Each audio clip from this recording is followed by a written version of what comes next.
질의 순서인데 이 자리에 안 계십니다. 네, 들어오지 않으실 생각인지 모르겠지만 질의 순서를 넘어가서 박균택 의원님 질의하시도록 하겠습니다.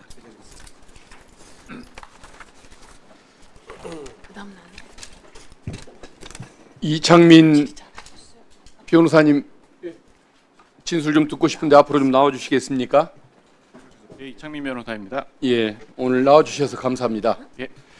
그 경향신문 법조팀 기자 이호상 예. 기자의 사건 변론을 맡아 주셨던 거죠? 예, 그리고 지금 민사상 손해배상 청구 소송을 진행 중에 있습니다. 예. 고생 너무 많으셨습니다. 또 많으십니다. 예, 고맙습니다. 경향신문에서 국힘의 대선 후보가 확정되기도 전인 상황에서 윤석열 검사의 대장동 의혹 관련된 그 PF 대출과 그러니까 대장동 관련된 그 PF 대출 그걸 실행해 줬던 부산저축은행 이 사건을 중수부의 윤석열 검사가 수사하는 과정에서 이 어떤 의혹을 제대로 수사하지 않은 의혹이 있다라고 보도를 했던 거 아닙니까? 예, 맞습니다. 그런데 그게 대통령이 되고 나서 또 한참 지나서 2년이 지나서 그 경향신문 이호상 기자 그리고 또 그 기사를 받아서 썼던 타 언론사의 기자들까지 무차별적인 수사를 했습니다. 그리고 뉴스타파 기자는 또 기소까지 이루어졌고 이호상 기자에 대해서는 어떤 수사를 또 하는 과정에서 3번의 소환 조사를 받았던가요? 예, 소환 조사 3번, 포렌식 참여 6번, 그리고 압수수색 1번. 예. 지나친 이런 고통을 받았는데 제가 질문을 드리고 싶은 것은 과연 이 명예훼손 사건에 대해서 그때 검찰에게는 직접 수사권 자체가 없는 상황이었다. 인지 수사를 할 수가 없는 상황이었다라는 것이 제 생각인데 그 점에 대해서 어떻게 생각하십니까? 예, 저도 의원님 질의 그 말씀에 동의합니다. 우리 지금 검찰은 지금 이 사건에 있어서 명예훼손 언론 탄압 사건에 있어서는 검찰이 이제 절차상 내용상 모두 위법한 수사를 했는데요. 그 지점은 이제 절차상도 검찰은 명예훼손 혐의 관련해서는 수사를 개시 착수할 수 없습니다. 우리 현행법상 그럼에도 불구하고 이제 수사를 개시했기 때문에 이 수사 자체가 위법한 수사에 해당하고요.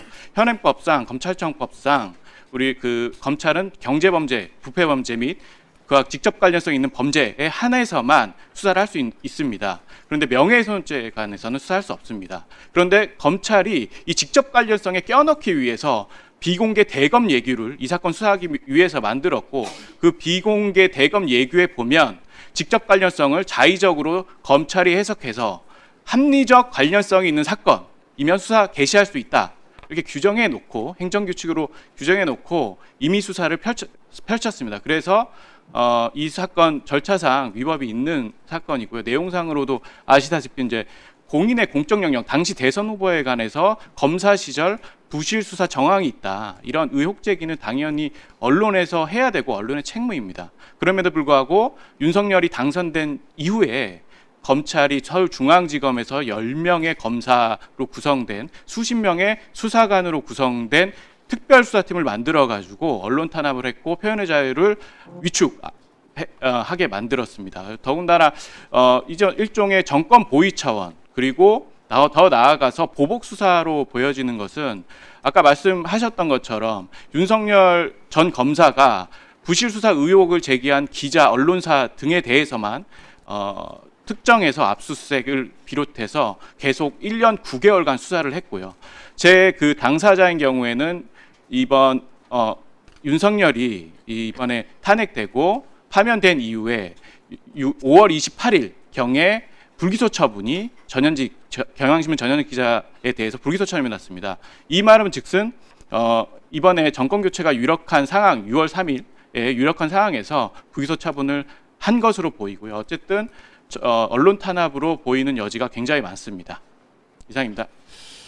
그리고 지금 우리 판례 의하든 학설에 의하든 대통령 후보까지 갈 것도 없이 어떤 공직에 있는 공적 영역에 있는 인물이 직무와 관련해서 업무를 수행하는 과정에서 제기됐던 의혹에 대해서는 폭넓게 보도의 자유를 허용하는 경향이 있지 않습니까? 네, 맞습니다. 그러면은 그 의혹이 완벽한 사실이 아닐지라도 합리적인 의혹 제기가 가능한 사안이라고 한다면 그 보도를 명예훼손죄로 처벌하지 않는 것이 선진국은 물론 우리 판례의 당연한 태도인데 이 사안도 그 기준에 비춰보면은 무혐의 사안이었던 것이 분명했던 것 아닙니까? 변호사님 생각은 어떻습니까? 예, 저도 동의하고 전적으로 동의합니다. 우선 선진국을 말씀하셔서 선진국의 대부분 선진국의 경우는 명예훼손죄를 비범죄화, 사문화하는 경우나 명예훼손죄가 아예 형사법상 없습니다. 그러니까 민사상 손해배상 책임 영역으로만 이제 구체화하고 있고요. 그래서 이제 언론의 자유를 폭넓게 보장해서 뭐 권력자라든지 대선 후보를 비롯한 권력자들에 대한 이제 검증 차원의 언론 보도는 충분히 이제 표현의 자유로 보장하고 있습니다. 아까 대법원 법리는 공인의 공적 영역에 대해서 사생활이 아닌 공적 영역에 대해서 합리적인 근거가 있는 의혹 제기는 뭐 상당히 현저성을 결여하지 않는 한은 명예훼손죄를 구성하지 않는다는 것이 대법원의 확고한 법리인데요. 검찰은 이런 법리를 당연히 알았음에도 불구하고 보복 수사 그리고 언론 탄압 목적으로 이 사건 수사한 것으로 보입니다. 그 명예훼손 사건을 특수부가 수사하는 사례를 본 적이 있습니까? 저는 개인적으로 명예훼손 사건 특수부가 수사한 적을 본 적도 없고요. 더군다나 서울중앙지검 제일 큰 검사 구성 단체인 서울중앙지검에서 10명의 검사를 구성해서 수십 명의 수사관으로 구성해서 특별수사팀을 만들어서 한 적은 듣지도 보지도 못했습니다. 그리고 이 사건이 처리가 된 불기소 처분을 나중에 해준 시점이 보면은 금년 5월 말이었을 겁니다. 네, 5월 28일입니다. 예, 결국은 대선에서 국힘 정권의 어떤 낙선, 국힘 후보의 낙선이 거의 명백화되는 그 시점에 결국은 새 정부가 출범하기 전에 이것을 처리함으로써 어떤 본인들의 그 정치적 과오 이것을 좀 벗어나려고 그 시점을 맞춰서 처리한 것이 아닌가 싶은데 그 처리 시기에 대한 의견은 좀 어떻습니까? 네, 그 처리 시기가 이번 해 2025년 5월 28일이고 정권 교체가 사실상 유력한 상황에서 직전에 불기소 처분한 것을 보면 뭐 언론 탄압 목적으로 보입니다. 그리고 이 사건 특이한 점은 압수수색으로 수사 개시를 검사들이 했는데요. 이게 뭐 압수수색할 사안이고 아니건 간에 압수수색 표지에는 배임 수재 등이라고 기재가 되어 있고 2면 이하, 2페이지 이하에는 명예훼손죄 내용입니다. 그리고 압수수색할 필요성란에도 여론 조작을 해서 대선 개입을 기자들이, 언론인들이 하려고 한다. 그래서 압수수색을 해서 실체적 진실을 밝혀야 된다. 이런 취지로 기재가 되었거든요. 즉, 이 사건 명예훼손죄로 수사 개시했음에도 불구하고 꼼수를 부려가지고 검찰이 앞에 압수수색 영장 챗 1면 표지에는 배임 수재, 즉 경제 및 부패 범죄에 해당하는 것처럼 또는 그와 직접 관련성이 있는 것처럼 보이기 위해서 꼼수를 부려서 첫 페이지로 그렇게 만들어서 넣었습니다. 예. 이 사건은 이 사건의 수사를 지시했던 윤석열은 물론이고 이 사건의 수사를 벌였던 그 검사들 제가 보기에는 그 사람들은 어떤 공직자 자격을 인정하기 어렵습니다. 나아가서 초등학교만 졸업했어도 이 사건 수사권이 있는 것도 아니고 수사를 벌여서는 안 되고 진행 과정이 이래서는 안 된다는 것은 초등학교 교육만 받았어도 충분히 알 수 있는 사안인데 양심을 저버리고 이런 짓을 했습니다. 그렇다고 한다면 그 검사들에 대해서는 충분한 어떤 응징이 이루어져야 할 거라고 저는 믿습니다. 형사적으로 나중에 문제점이 드러나면 형사적인 처벌을 하겠지만 민사적인 손해배상도 하는 게 당연하다고 봅니다. 그래서 저는 우리 참고인 우리 변호사님 너무 고생 많았고 훌륭한 것은 인정하지만 한 가지 조금 몹시 아쉬운 점이 하나가 있습니다. 이게 수사권이 없는 줄 알면서 수사를 그런 방식으로 진행해서는 안 된다는 걸 알면서도 이것을 1년 9개월간 피의자들을 일방적으로 괴롭혔던 그 검사들, 중앙지검장, 차장, 부장 검사들, 이 사람들에게도 분명한 충과실 고의의 잘못이 있다고 보이지 않습니까?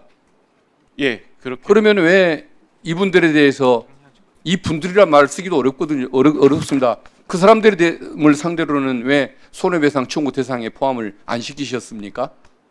추후에 피고 추가를 통해서 손해배상할 예정입니다. 그리고 예. 참고로 말씀을 한 가지만 더 드리면 제가 이제 직권남용 권리행사 방해 등으로 고소를 하려고 했는데 제가 참고로 고위공직자 범죄수사처 인사위원이기 때문에 공수처 고발 사안이고 공수처가 검사에 대해서 기소권이 있기 때문에 제가 어떠한 좀 이해충돌 소지가 있어서 고소하지 못한 점 양해 부탁드립니다.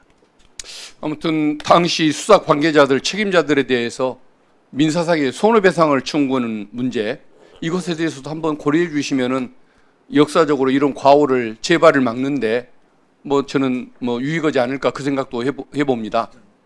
한번 참고 좀 해주시면 고맙겠습니다. 예, 알겠습니다. 예, 다음 질문은 좀 시간이 짧아서 다른 분에게 질문하려고 했는데 그건 나중에 하셔도 됩니다. 시간이 좀 지나는데 괜찮을까요? 네, 하시다가 예, 나중에 더 이어하시죠. 우리 허재현 기자님 잠깐 좀 나와 주시겠습니까? 네, 기자입니다. 지금 그 기소된 사안 지금 진행 경과 한번 좀 말씀 좀 해주시겠습니까? 네. 윤석열 전 대통령을 명예훼손했다라는 이유로 지금 그 검찰이 끝내 지난 6월 경에 이제 기소를 해서 서울중앙지법에서 봉지욱 뉴스타파 기자 등과 함께 현재 재판을 좀 받고 있습니다. 검찰은 당연히 그 애초에 주장했던 공소장에 담겨 있던 내용들도 제대로 증거나 제대로 확보하지 못한 상태에서 무리한 기소를 했고, 그리고 저희는 이제 이런 그 수사 자체가 뭐 증거도 없이 무리한 기소를 한 것을 넘어서서 애초에 수사권 자체가 없는 그런 어떤 그 기소를 했다. 그래서 항의를 했는데 검찰은 이제 재판부에 이것은 명예훼손 사건이기도 하지만 대장동 부패 수사의 일환이라고 주장을 하면서 판사에게 기소의 권한이 있다 이렇게 지금 주장을 하면서 현재 재판이 계속 진행이 되고 있습니다.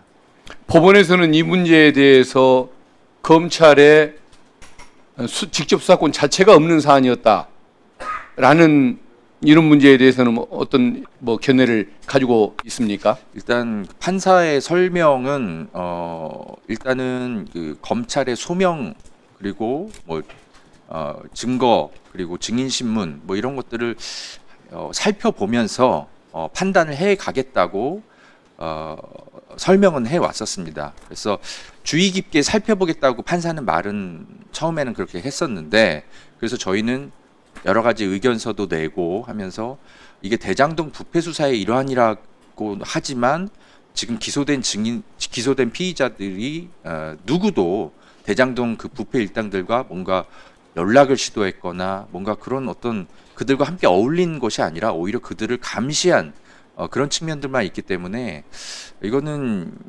검찰의 수사권이 될 수 없다. 대장동 부패 수사와도 관련이 없는 사건이다라고 계속 판사에게 소명을 하고 주장을 했지만 일단은 증인 신문이 시작되고 말았습니다. 검찰이 압수수색 영장을 청구할 때에는 우리 참고인과 그리고 민주당이 서로 공모를 해서 사건을 조작하는 보도를 했다라고 혐의 내용을 그렇게 적시를 했지 않습니까?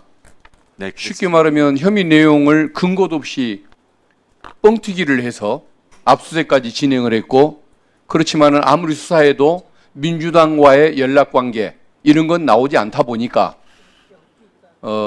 그게 지금은 기소 이후에는 공모관계에 관한 민주당과 함께 공모했다는 내용에 대해서는 그 내용을 지금은 삭제를 한 상태 아닙니까? 네, 맞습니다. 그때 민주당과 우리 참고인의 우리 허 기자님의 연관관계를 밝히겠다라고 하면서 검찰이 벌였던 것이 무차별적인 통신 내 통신 내역 조회였던 거죠. 그렇습니다. 저도 그 통신 내역 조회 대상에 포함되어 있는 거 보고 놀랐는데 우리 허 기자님하고 저하고 옛날에 통화를 한 적이 있었습니다. 한 번 통화를 한 적이 있었지만 그런 사건, 그런 보도와는 상관도 없었고 또 더구나 그 보도가 된 시점과는 한참 지났기 때문에 아무런 연관성이 없는 걸 알면서도 그런 통신 내역을 조회했던 거 보면은 어떤 이 사건을 수사하는 과정에서 뭔가를 하나 건져내기 위해서 지나치게 무리를 했고 상관도 없는 것까지 수사를 벌이는 식의 투망식 수사를 벌였던 것 같은데 어떻습니까? 그 여에 대한 평가는? 네, 그 여러 목적이 있었을 거라고 생각하지만 두 가지 목적을 저는 지금까지 좀 추정을 해왔는데요. 네, 가능한 짧게 번째는- 답변해 주시고 마무리해 주시면 좋겠습니다. 예. 그러면은 가능한 나머지는? 가능한 그 짧게 말씀만 답변하고 해주시고 마무리해 주시면 나머지는 이어서. 좋겠습니다. 예. 압수수색 영장에 제가 받은 압수수색 영장에는 분명히 민주당의 김모 의원 그리고 보좌관들과 조작 보도를 모의한 구체적 정황이 검찰이 확보했고 문자, 녹취록 등으로 확인이 되어서 추가 수사가 불가피하다라는 내용으로 그 압수수색이 필요한 이유라고 검찰의 영장에 분명히 써 있었습니다.